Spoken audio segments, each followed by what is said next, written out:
Everybody sing that shit.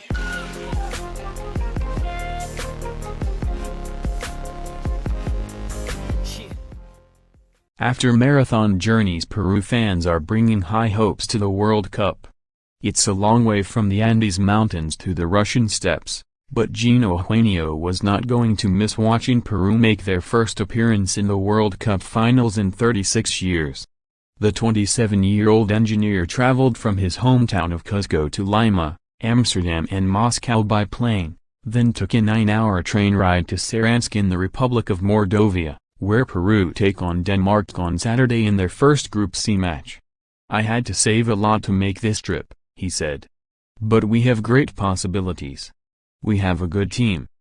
He was one of several hundred Peruvians who have made their way to Saransk, seemingly all dressed in the red and white national colors, some sporting distinctive Indian-style woolly hats and some even feathered headdresses. One man carried an inflatable llama. The Thursday evening plane from Moscow to Saransk was almost entirely full of Peruvians. They clapped when it took off, cheered when it landed, and even broke into chants when the bus dropped them off at the terminal. "After 36 years, we have to give it everything," Huaneo said, speaking outside the stadium on the eve of the match. He was delighted by the return of star player and captain Paulo Guerrero, who has been involved in a doping incident with a particularly Andean twist. Guerrero was banned after he tested positive for a cocaine byproduct contained in a tea he said he had drunk unwittingly. In Peru and other Andean nations, coca leaves are often consumed legally with hot water as a kind of tea. The suspension was temporarily suspended pending appeal, allowing him to play in the tournament. "He is our best player, a Peruvian Messi. Tomorrow when we sing our national anthem, the whole world will feel it," Huaneo said. Huaneo was following the team through its 3 games, which also include France in Yekaterinburg and Australia in Sochi. "One is in Asia, the other is Europe," he said with just a hint of trepidation.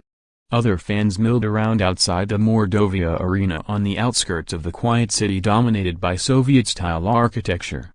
Milagros Hueda, a 24-year-old student from Lima, had come with her mother Berta, her uncles and cousin, also after making the long journey by plane and train. "It's the first time in my life Peru have been in the finals," she said. "The team is very good. We haven't lost in 14 games. We are going all the way to the final." She picked out midfielder Edison Flores as another player to watch. One fan, 14-year-old schoolboy Manuel Bocanegra, was paying tribute to Flores by wearing a foam mask over his head depicting the player, with an emphasis on his ears. Flores' nickname is Oreja or Big Ears. Manuel's father Andres wore a mask featuring coach Ricardo Gareca. Manuel brandished a model of the World Cup trophy. "We are going to take the cup back to Peru," he declared.